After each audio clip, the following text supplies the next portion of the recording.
estamos hablando sobre fe. Y mucha fe tiene algunas personas que tienden a caer de vez en cuando en algún tipo de estas estafas piramidales. ¿Han escuchado de esto, no? Ha sido en los últimos años, bueno, eso ya tiene más de 100 años las historias de las estafas piramidales, el esquema Ponzi, como le dicen en algunos lugares, que básicamente se trata de una propuesta que ofrece a las personas una inversión que le garantiza, qué sé yo, 20-30% de ganancia al mes, algo así como absurdo, y con tanto que usted invierta ahí. Pero lo que la gente no sabe es que las ganancias que te empiezan a pagar en los primeros meses no son provenientes de una gestión financiera excepcional que uno imaginaría, sino que esa ganancia viene exactamente de las nuevas personas que llegaron después que tú y que ponen su plata ahí. Entonces nadie está ganando plata, simplemente te están sacando de uno para dar al otro. Y como es obvio, en algún momento ese esquema va a desmoronarse. Porque ¿qué pasa cuando deja de entrar gente nueva poniendo plata? Los que están antes dejan de recibir. Y cuando uno empieza a decir, ya, entonces devuélveme la plata, es que ya no hay plata. Y ahí todos pierden todo. Y eso es muy interesante porque tiene algunas características. Además de los rendimientos absurdos y rápidos, fuera de todo el promedio del mercado, siempre hay un esquema donde te invitan a llamar más personas. Porque mientras más personas, más ganas. Pero obvio, porque mientras más personas entra, de ahí se saca lo que te van a pagar. Pero el punto es que es algo que al mismo tiempo es de fácil participación, pero siempre queda en el aire un gusto de que eso es para ti nomás, porque tú eres especial. Y las personas son atraídas por dos pecados en especial a ese tipo de esquema. Lo primero es la codicia. Vas a ganar mucho y vas a ganar rápidamente. ¡Qué fantástico! Yo también quiero eso. Pero el segundo pecado por lo cual la gente se siente atraída a estas inversiones es por el tema del orgullo. Porque queda en el aire la sensación de que yo soy más clever que el promedio. Porque yo descubrí algo que la gente no sabe. Que si yo invierto acá, no tendré ese rendimiento de un depósito a plazo de qué sé yo, de cualquier monedita que caiga, sino que tendré un rendimiento exponencial. Pucha, que soy clever. Y uno se siente feliz por la ganancia económica que supuestamente va a tener y se queda feliz consigo mismo porque, pucha, que yo soy bacán, soy inteligente. Eso es tan tentador que uno se imagina que solo personas que no conocen nada de finanzas son las que caen en eso. Pero no es verdad. Acá en Chile, por lo menos, los esquemas famosos o más famosos han incluido muchísima gente del rubro de los negocios. Gente que debiera saber, pero que la tentación es mayor. Pero hay un elemento acá y quizás ustedes se deben estar preguntando, ¿por qué estamos hablando de estafas piramidales en un mensaje sobre fe? Porque yo creo que hay una estrecha correlación entre las estafas piramidales y la fe. No solamente por la fe ingenua y quizás pecadora del que se mete ahí, pero hay un elemento fundamental en esa estrategia que es la base. Todo fracasa en ese esquema porque está basado en una mentira. Y por estar basado en una mentira, todo se derrumba. Tarde o temprano. Uno deposita su fe en algo que no existe. Y eso, al fin del día, traerá su ruina. Jesucristo habla exactamente de eso en el texto que vamos a meditar hoy día, ahí en Mateo 7, 24 a 27. Acompáñenme en esa lectura. Dice: por tanto, todo el que me oye estas palabras y las pone en práctica es como un hombre prudente que construyó su casa sobre la roca. Cayeron las lluvias, crecieron los ríos, soplaron los vientos y azotaron aquella casa. Con todo, la casa no se derrumbó porque estaba cimentada sobre la roca. Pero todo el que oye mis palabras y no las pone en práctica es como un hombre insensato que construyó su casa sobre la arena. Cayeron las lluvias, crecieron los ríos, soplaron los vientos y azotaron aquella casa, y ésta se derrumbó, y grande fue su ruina. Con esas palabras que Jesús termina su mensaje ahí en este famoso sermón del monte, o al menos como Mateo organiza el mensaje de Jesús para terminarlo así.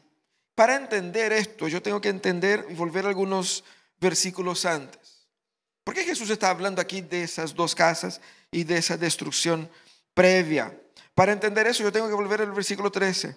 El versículo 13, Jesús dice, entren por la puerta estrecha, porque ancha es el camino que conduce a la perdición, pero estrecha el camino que conduce a la vida.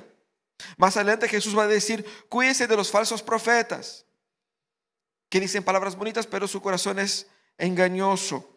Y un poquito más adelante, el versículo 21 dice, no todo el que me dice Señor, Señor entrará en el reino de los cielos. Son tres exhortaciones muy interesantes acá. Jesús está cerrando su mensaje, declarando cuál debe ser nuestra postura delante de todo lo que Él dijo. Él estaba hablando desde el capítulo 5 sobre las bienaventuranzas. Somos la sal del mundo, la luz del mundo. De cómo debemos orar, de cómo debemos ayunar, de cómo debemos tratar al que nos ofende. Y Él va terminando y dice, ya, ¿y qué van a hacer ustedes con toda esa información? Primero nos exhorta sobre la tentación de los caminos fáciles. Ancha es el camino que conduce a la perdición. Cuidado con eso. Y también nos exhorta contra aquellos que propagan las noticias que inducen a este camino fácil. Los falsos profetas. Y más, Él dice, y muchas veces aquellos que pueden estar en medio nuestro, participando de lo nuestro, pensando que creen en Cristo, cuando en el fondo no es así. Cuando en realidad no lo creen. Porque Él dice, no todo que me dice Señor, Señor, entrará en el reino de los cielos. Jesucristo está literalmente rayando la cancha, y eso es muy importante. Porque lo que Jesús quiere que entendamos es que usted puede participar de un evento, de una charla, de un culto, de una comunidad, sin efectivamente haber experimentado una transformación verdadera en su corazón. Y eso tendrá un costo. Estás creyendo en algo que al fin y al cabo no te traerá el rendimiento esperado al inicio. Por lo tanto, Jesucristo entra en esa parte final, que es el texto que hemos leído. ¿Y qué es lo que dice Jesús en ese texto? Primeramente, Jesús compara dos hombres. Es obviamente una metáfora aquí, ¿cierto? Porque Él dice al inicio, ¿no? El que oye mis palabras y no practica, o que oye mis palabras y las practica, es como, y ahí entra en la parábola. Son dos hombres. Esa parábola, esa metáfora que Jesús utiliza, tenía mucho sentido para la gente de la época, que vivía en el Medio Oriente, en una región en la cual de repente viene la cesión de lluvias y transforma un territorio que en el año pasado se secó y se convirtió en un estero. De repente eso se llena de agua y la gente se ve atrapada en una situación muy complicada. Y Él dice, hay dos hombres. Esos dos hombres, como vemos en la comparación de Jesús, los dos habían escuchado a Jesús. Los dos habían recibido la misma información. No era una persona que estaba totalmente al margen, desconectada, que no conocía, no creía, no sabía. No, los dos habían escuchado el mismo mensaje. Habían recibido la misma información. Partieron del mismo punto. Pero Él dice que estos dos construyeron una casa. Estos dos hicieron la misma cosa, la misma experiencia. Entonces los dos tenían los mismos recursos, pongámosle así. Pero uno puso en práctica lo que escuchó. Por poner en práctica, Jesús quiere decir, Él creyó tan verdaderamente al punto de que eso no solamente le hiciera sentido cognitivamente, pero se transformara en acción en su vida. Ese puso en práctica. ¿Y cuál es este que puso en práctica? El que construyó su casa sobre la roca. Es un camino que es más difícil, pero más seguro. El segundo también escuchó, pero no lo puso en práctica. Escuchó, pero hizo lo que él quería. Y tomó el camino más fácil de construir sobre la arena o sobre la tierra. Claramente hay una comparación aquí, una diferencia entre el sabio y el necio, la piedra y la arena. Volviendo a los versículos anteriores, como les decía, la puerta estrecha y la puerta ancha, el camino fácil, el camino difícil. Jesús va jugando con eso, pero lo más interesante es que para ambos llegaron las lluvias. Vino la lluvia sobre la casa de uno, sobre la casa de otro. Y la diferencia se verifica en el resultado. ¿Qué pasó con uno y qué pasó con otro? La casa de uno se mantuvo de pie y la otra fue destruida. En última instancia, Jesús llama nuestra atención a cuáles son los resultados de tu fe. Usted puede decir que cree, pero ¿en qué resulta esa fe que dices tener? ¿En qué te ayuda? ¿Qué fe es esa? Jesucristo en esa metáfora nos viene a traer tres elementos que son centrales para entender el cristianismo mismo y la fe en Cristo como un todo. Tres principios sobre la esencia de la fe y del cristianismo. El primer principio que Jesús destaca aquí es que la obediencia es obligatoria. La obediencia es obligatoria. ¿Por qué? Porque solo el que obedece es el que cree. Usted puede decir que cree. Usted puede sentir que cree. Usted puede querer creer. Pero solo cree el que obedece. Porque quizás uno puede pensar que la obediencia, al contrario de mi frase que yo puse acá, la obediencia es opcional. Yo puedo optar entre obedecer o no. ¿No es verdad? Yo puedo obedecer o puedo no obedecer. Son dos opciones. Pero son dos opciones falsas. ¿Por qué son falsas? Porque si el resultado de no obedecer es la muerte, no es una opción viable. De la misma manera que el maestro puede decir al alumno, usted puede hacer el examen o puede no hacerlo. Pero si usted no lo hace, usted va a ser reprobado. No es una opción, porque yo quiero ser aprobado. Entonces yo no tengo una opción real si la otra opción me conduce a la muerte. Ese es el punto. En ese sentido, para que haya vida, solo hay una opción, que es la obediencia. Es lo que Jesús está hablando acá. Si la otra opción tiene como resultado la muerte, ya no es una opción real. Ahora, ¿qué significa la obligatoriedad de la obediencia? Lejos de ser una obligatoriedad abusiva, en el sentido de que Dios me pone el pie en el cuello y me dice ya, sí o sí. Tenemos que mirarlo desde la otra perspectiva. La perspectiva correcta con la que debo mirar es que yo estoy muerto en mis pecados. Y en esa condición de estar muerto en mis pecados, yo soy incapaz de obedecer a Dios. Entendamos eso. Porque para una persona que no haya nacido de nuevo, obedecer a Dios es imposible. No es una opción. ¿Quién puede obedecer a Dios? Solamente aquellos que fueron alcanzados por la gracia de Jesús. Y la vida de Jesús entró en su vida y le dio vida nueva, un corazón nuevo. Y le dio deseo de querer a Dios, de amar a Dios, de querer obedecer a Dios. Para esa persona existe la posibilidad de obedecer. La posibilidad de obedecer es la misma vida. Porque obedecer es querer tener la experiencia de la pertenencia en Dios. Eso es vida. Por lo tanto, obediencia a Dios no es un castigo para los seres humanos. Obediencia a Dios es nuestra propia experiencia de libertad. Es experimentar Dios. Vivir como Dios quiere que vivamos. Como nos diseñó Dios para vivir. Como las cosas debieran ser. Es la mismísima experiencia de la gracia. Pero también significa, la obediencia obligatoria significa que yo no puedo, bajo ninguna circunstancia, imaginar que es posible estar encima del muro. Porque vaya que hay mucha gente que son muralistas, ¿no es verdad? Quedan ahí. Ni para acá ni para allá. No soy ni tan pecador, pero tampoco tan creyente. Porque si me pongo muy creyente, me pongo muy fanático, así que no me gusta. Pero tampoco voy así como al extremo de la perdición. Quedo ahí, ¿cierto? Lo que Jesús quiere mostrar es que el muro no existe. Y que es imposible estar en término medio. O es todo o es nada.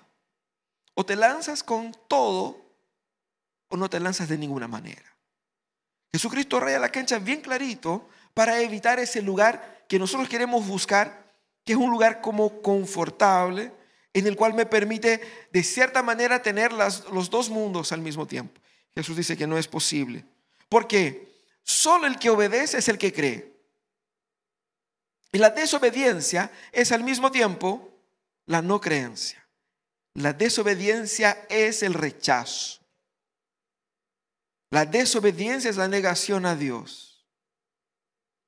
Por lo tanto, la obediencia es obligatoria y eso debiera hacernos reflexionar sobre cómo nosotros hemos cuidado nuestra conducta delante del Señor. Pero no solamente eso, lo que dice Jesús. Jesús también viene a apretar un poquito más, mostrando que el juicio viene sobre todos. El juicio viene sobre todos porque, como vemos aquí en la metáfora que Jesús utiliza, las aguas llegaron para ambos. Es el pensamiento de la cultura popular de que si yo obedezco a Dios, Dios debiera, por lógica, librarme de los problemas y dar una vida más tranquila. No tiene sentido que yo sea canuto, que vaya a la iglesia todos los días, que dé el diezmo, que sirva, que trabaje, que obedezca al Señor en todo, y más encima tengo problemas laborales como tengo yo, o estoy cesante como estoy yo, o estoy luchando con eso como estoy yo, o tengo esa enfermedad como estoy teniendo, estoy luchando con ese drama como estoy luchando. ¿Por qué Dios, si yo estoy haciendo todo lo correcto, me permite que yo viva una vida llena de problemas? Hermanos, entiendan, vivimos en un mundo caído y los problemas vendrán sobre todos. Y la obediencia no es un medio para librarme de los problemas temporales. Pero antes de eso, la metáfora misma de las lluvias, acá, en primer lugar, no hace referencia a estos problemas cotidianos de la vida. Jesucristo está haciendo referencia acá al juicio final. Y nosotros no solemos hablar mucho de esto, bueno, algunas denominaciones más que otras, porque como que a la gente no le gusta escuchar de eso. Es como, así como le da miedo a la gente. Pero Jesús habla mucho de esto. Y en ese mismo capítulo habló bastante. Y es una referencia clara y la gente que estaba escuchando a Jesús ahí lo entendió así. Porque la perspectiva escatológica, es decir, la perspectiva de cómo el mundo va a terminar, deberá gobernar la manera como yo interpreto qué es el Evangelio. Yo no puedo entender quién es Jesús sin la clara percepción de hacia dónde el mundo camina y cómo la historia termina. Porque lo que Jesús quiere que entendamos es que nosotros no podemos vivir como si no hubiese mañana. Nosotros vivimos en una historia que tiene un final. Y ese final implica en que Jesucristo volverá a traer juicio sobre todos, toda la carne. Claramente el mensaje de Jesús solo es de esperanza para aquellos que creen y confían en Él. Pero es justicia para aquellos que lo rechazan. Entonces Jesucristo está mostrando, mira, tienes que vivir su espiritualidad hoy en la perspectiva de lo que va a pasar en el futuro. Eso es fundamental.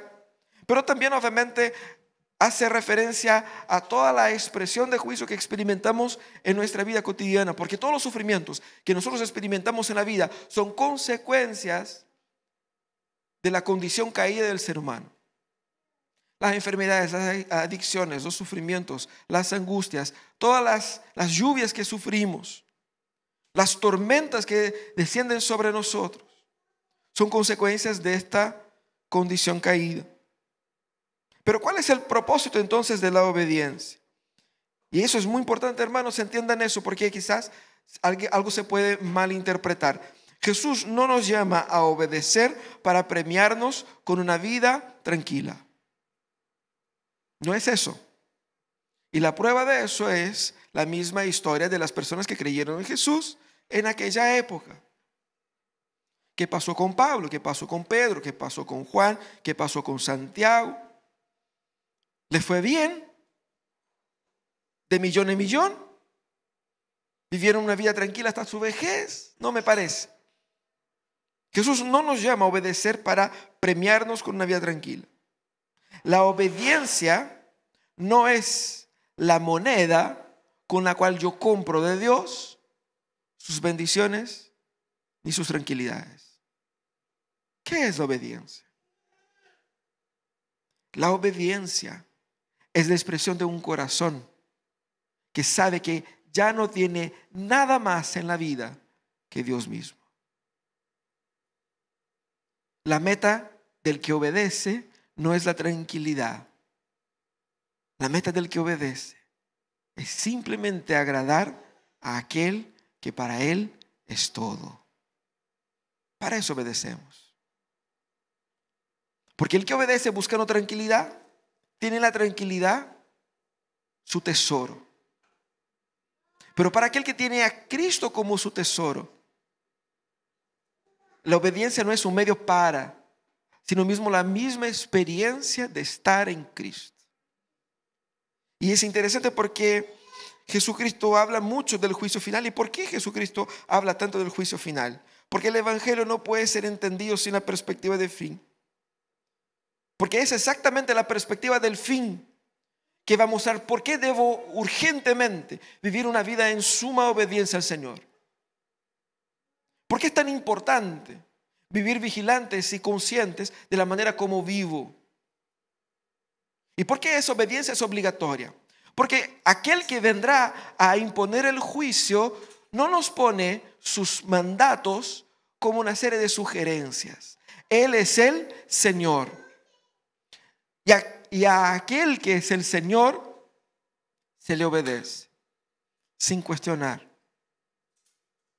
Pero aquel que es el Señor me ha dado a mí por su gracia el beneficio, el favor, las condiciones de tener en mí, por su Espíritu Santo, las capacidades de obedecer, porque la obediencia misma me sana.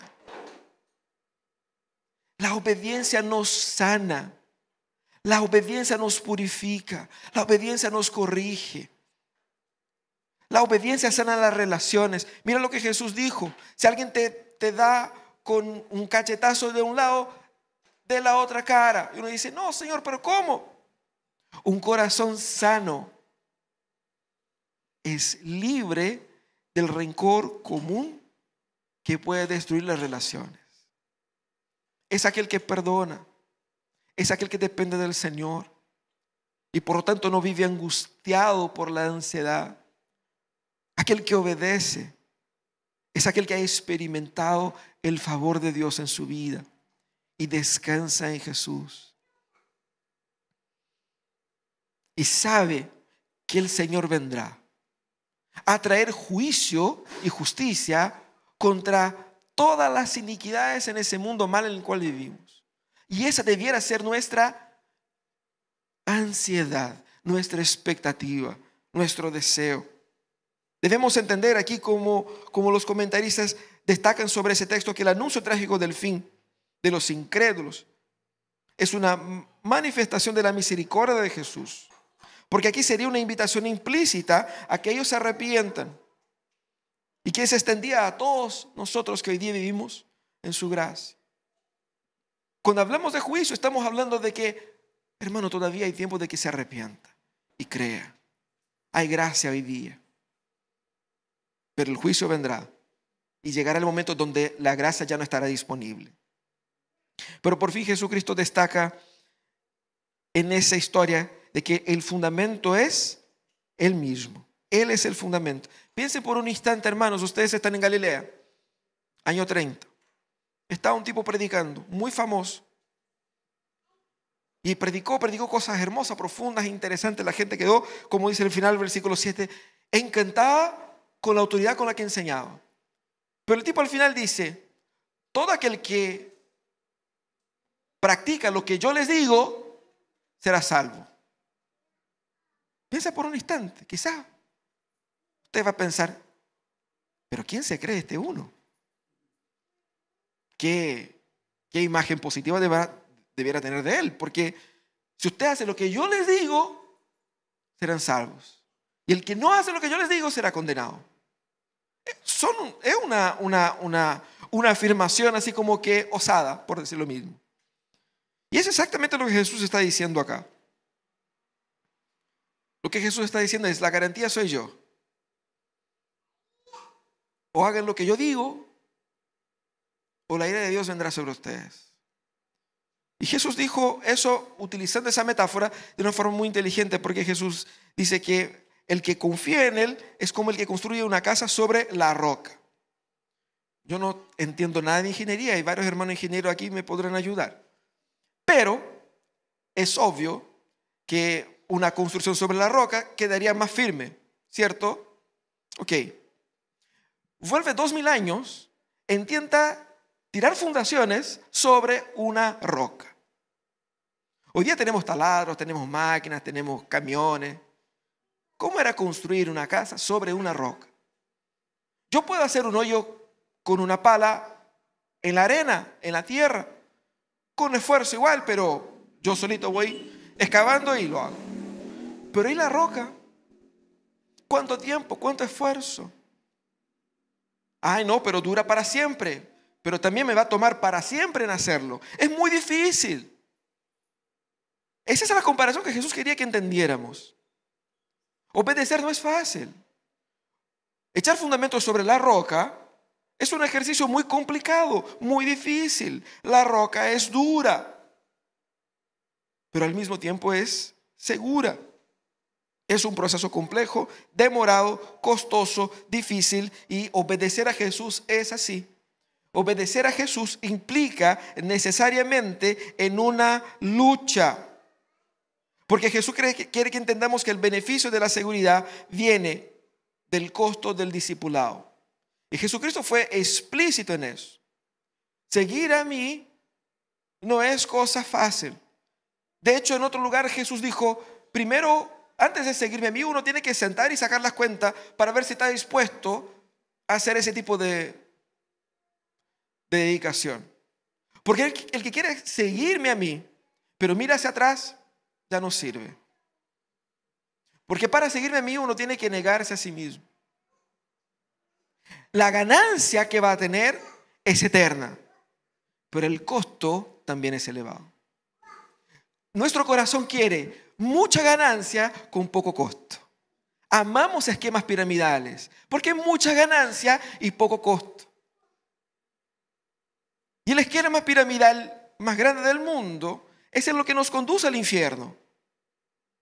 Porque ganamos mucho en una promesa que no nos entrega nada. ¿Se acuerdan lo que Satanás dijo a Jesús? Todo eso te daré si postrado me adorares. ¿Ah? Eso es lo que queremos escuchar. Eso es lo que queremos escuchar. Y Jesús no nos dice eso. Jesús dice, entrega todo. Es sobre la roca, es duro, es difícil.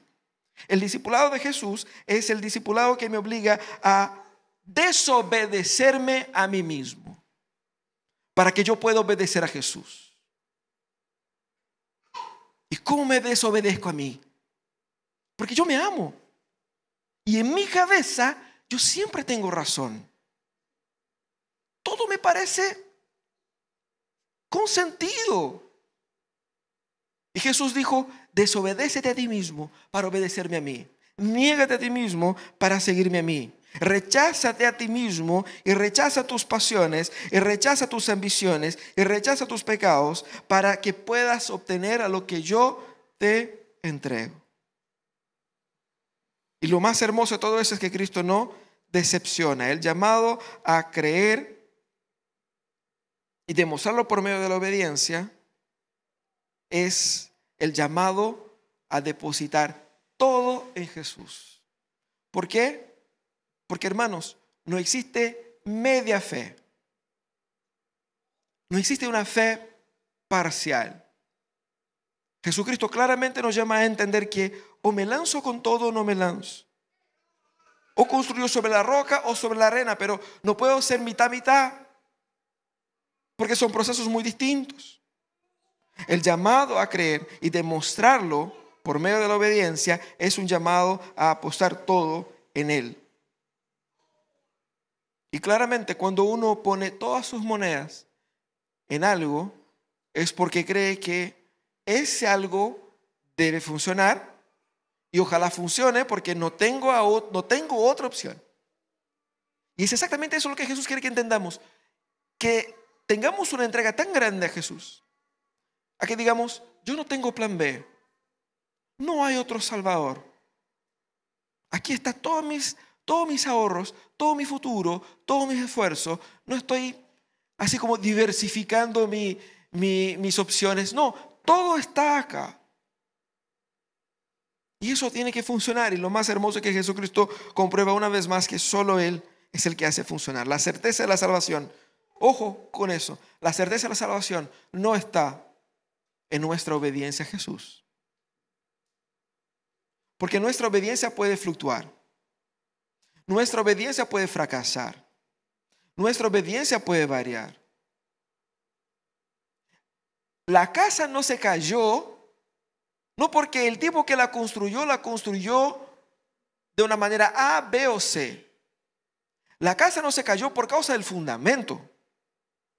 El fundamento salvó la casa. Y no la construcción en sí misma. Y es eso que Jesús quiere que entendamos. No es la obediencia que te salva. Es Cristo. Es donde depositas tu fe. Eso es lo que te va a salvar. ¿Dónde depositas tu fe? Cristo es el fundamento. Y ahí nos acordamos del texto del salmista que dice que los que a Él le miraron fueron iluminados en sus rostros, jamás serán avergonzados. Qué hermoso.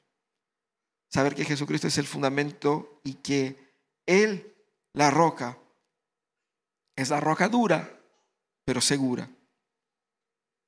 ¿Cómo llevo mi fe a acción? ¿Cómo pongo en práctica mi obediencia? ¿Cómo dejo de ser simplemente un oidor a ser un practicante de las palabras de Jesús? Primeramente tengo que entender que mi relación con las Escrituras, con la Biblia, es el primer paso para la obediencia. La desobediencia comienza cuando la Biblia está cerrada. La desobediencia comienza cuando la Biblia está distante. Porque yo no puedo obedecer lo que yo no sé.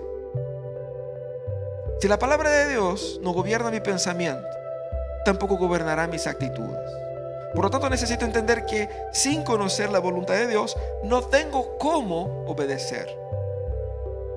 Hay una tentación muy común entre los evangélicos, entre los seres humanos en general, pero sobre todo los evangélicos, que siente que está suficiente como convivir así con el conocimiento general, un conocimiento genérico y superficial de las cosas, de que eso es suficiente, pero no lo es. Sin conocer la voluntad de Dios, no tengo cómo obedecer a Dios. Solo cree el que obedece y solo obedece aquel que conoce la palabra de Dios. Tengo que leerla, tengo que convivir con ella, tengo que naturalizar la presencia de la palabra de Dios en mi vida cotidiana, porque esa palabra va a destapar la olla de mis pecados, va a mostrar mis mentiras, mis engaños, mis falacias. Va a revelar lo tanto que yo estoy engañándome a mí mismo con mentiras, y va a imponer ahí su verdad. Pero también, en segundo lugar, para que yo pueda poner en práctica las palabras de Jesús, yo tengo que cuestionar mis pasiones, cuestionar mi corazón. ¿Por qué amo tanto ciertas cosas? El camino ancho es siempre más fácil y es el más tentador. Y nuestro corazón siempre deseará lo que implique menos esfuerzo. De hecho, muchos creyentes viven la vida así. Hasta donde, y uno busca leer la Biblia así, hasta donde puedo ir, hasta donde puedo hacer para no pecar. ¿Cuál es el límite? Y quiero vivir en el límite, porque quiero tener el mínimo costo con el máximo beneficio. No es así como funciona. El Señor quiere que entendamos cuáles son las tentaciones que gobiernan nuestro corazón. Es como las pirámides financieras, porque ellos no ganan plata